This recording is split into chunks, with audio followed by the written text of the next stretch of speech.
Pernahkah kalian membayangkan, tanpa benda hitam lengket ini, dunia mungkin tidak akan pernah terhubung.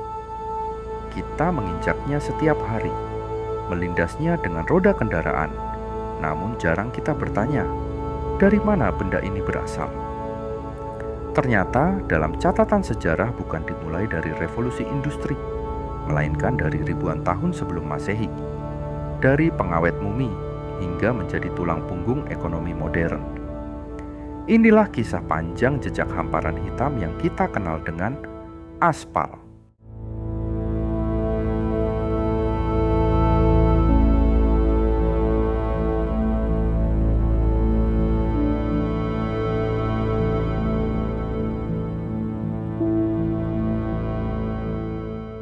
Jauh sebelum pabrik penyulingan minyak ada, aspal sudah tersedia secara alami di permukaan bumi sebagai bitumen.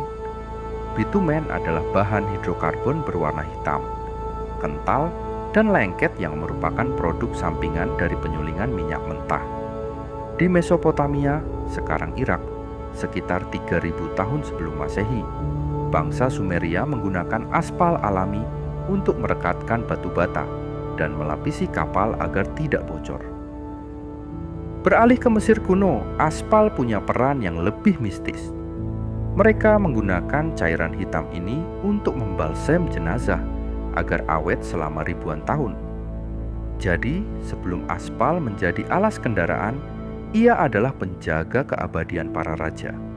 Bahkan kata mumi sendiri berasal dari bahasa Persia, mumia, yang berarti aspal.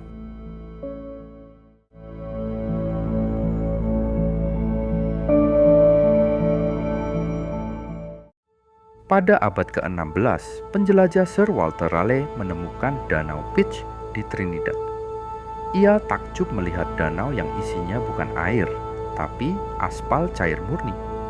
Ia menggunakan untuk menambal kapal-kapalnya dan menyatakan bahwa aspal ini adalah yang terbaik di dunia karena tidak meleleh di bawah matahari tropis. Namun, aspal belum digunakan untuk jalan raya. Jalanan saat itu masih berupa tanah atau tumpukan batu yang berdebu saat kemarau dan berlumpur saat hujan.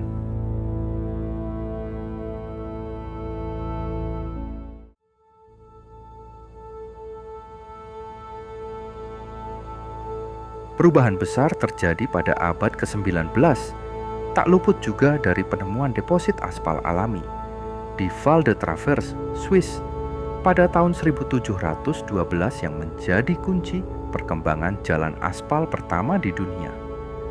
Terjadi di Paris pada tahun 1852 menggunakan konstruksi modern dengan aspal batu dari deposit Val de Travers, dan ini menjadi cikal bakal aspal modern di masa depan.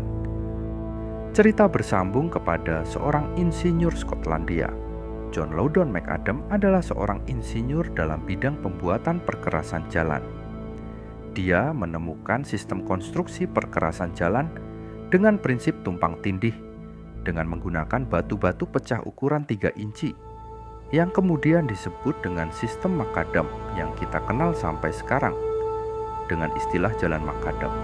Namun, jalan ini masih berdebu. Barulah pada tahun 1870 aspal modern pertama kali dihamparkan di Newark, New Jersey, Amerika Serikat oleh Edmund J. De Smet.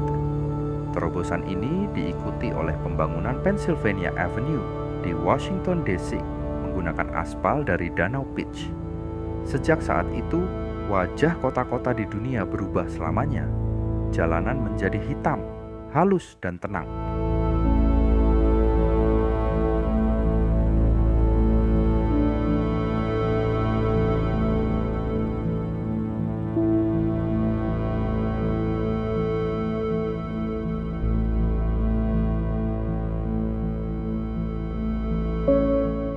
Seiring berkembangnya industri minyak bumi, kita menemukan cara baru. Aspal tidak lagi hanya diambil dari danau alami, tetapi dihasilkan dari sisa penyulingan minyak bumi. Saat ini, aspal tidak hanya tentang batu dan cairan hitam. Kita sudah mengenal aspal hot mix, aspal porus yang bisa menyerap air, hingga aspal daur ulang yang lebih ramah lingkungan.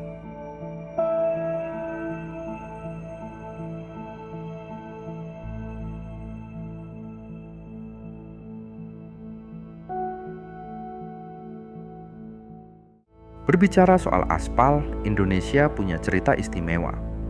Fakta bahwa Indonesia memiliki cadangan aspal alami terbesar di dunia, tepatnya di Pulau Buton, Sulawesi Tenggara.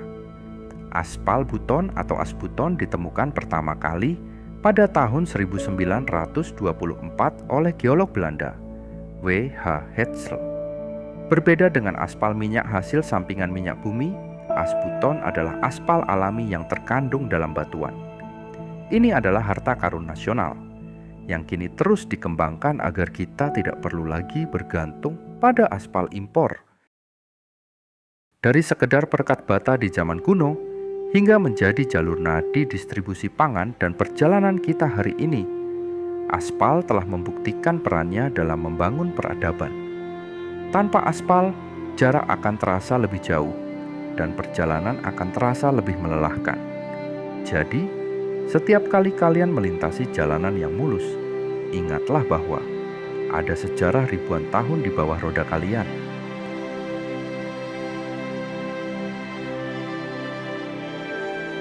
Bagaimana menurut kalian? Apakah aspal akan digantikan oleh material lain di masa depan? Tulis di kolom komentar.